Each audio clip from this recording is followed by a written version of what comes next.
Ever wonder what would happen if a major world power just collapsed overnight?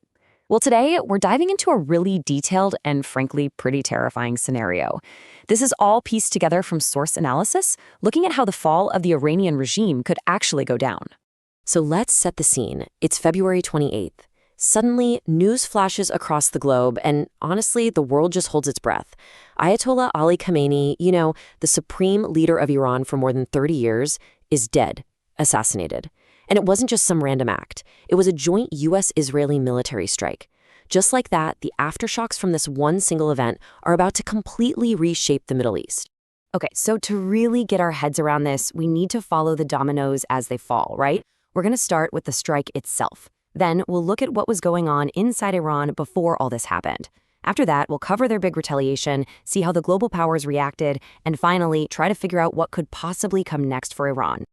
All right, first up, the strike. And let me tell you, the source material makes it clear this was anything but a random act of violence. No, this was a meticulously planned operation, and it was hidden behind this mask of diplomacy.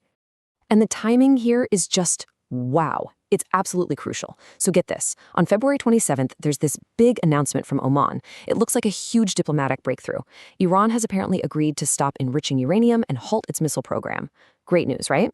Well, less than 24 hours later, bam, the US and Israel launched something called Operation Epic Fury.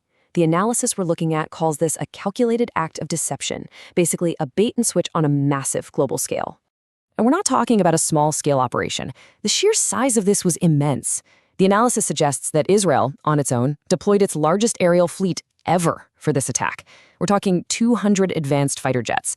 And that was just one part of a huge assault that hit targets across 24 of Iran's 31 provinces. Just think about that scope for a second. Now, this wasn't about taking out bridges or power plants. No, this was what they call a decapitation strike. The goal was crystal clear: eliminate the entire command structure. We're talking everyone from the supreme leader himself all the way down to the defense minister and the head of the powerful IRGC.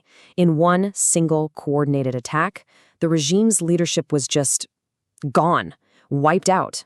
But, a big external attack is really only half the story here. To understand why things collapsed so quickly, you have to look inside Iran. The truth is, the regime's foundations were already crumbling. They'd been eroding from within for years. And the analysis points out this really stark contrast. On the one hand, you had the regime projecting all this strength to the outside world, with its military, the IRGC, its global network of proxies like Hezbollah. But on the other hand, for the actual Iranian people, life was a daily struggle for survival. They were dealing with insane inflation, brutal crackdowns on any dissent, and shortages of the most basic things, like food and water. And when I say insane inflation, I mean it was absolutely crippling. At one point, one single US dollar was worth 1.17 million Iranian rials. Can you even imagine that? Just picture your life savings basically turning to dust overnight. That was the economic reality that was fueling this really deep-seated anger against the regime. So naturally, people protested. And when they did, the regime's response was just swift and brutal. The source material we're looking at cites the Iranian government's own admission.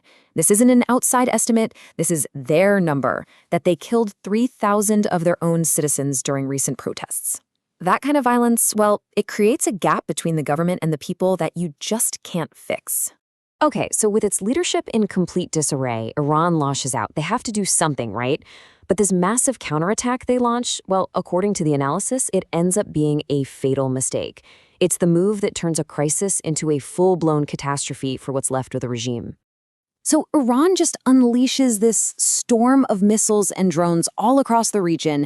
They're targeting key U.S. installations everywhere from the UAE to Bahrain and Qatar. It was this desperate show of force, They were trying to scream to the world, hey, we're still here. We're still a power to be reckoned with. But here's the thing. This is the crucial point. Despite this massive attack aimed at major international hubs, the total number of casualties was tiny, like around 10 people in total. So it wasn't a real military victory at all. It was more of a symbolic gesture that didn't really land. And the political fallout from this? Oh, it was devastating for them. By attacking their own neighbors, Iran completely alienated anyone who might have sympathized with them.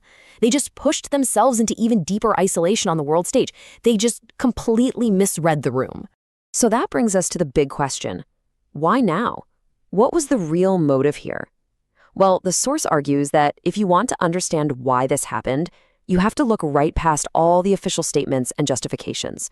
You have to focus on the cold, hard, raw calculations of geopolitics. And there's this one quote from the analysis that just cuts right to the heart of it all. It says, "They don't come for human rights. They come for the Strait of Hormuz, the nuclear threat, and the oil."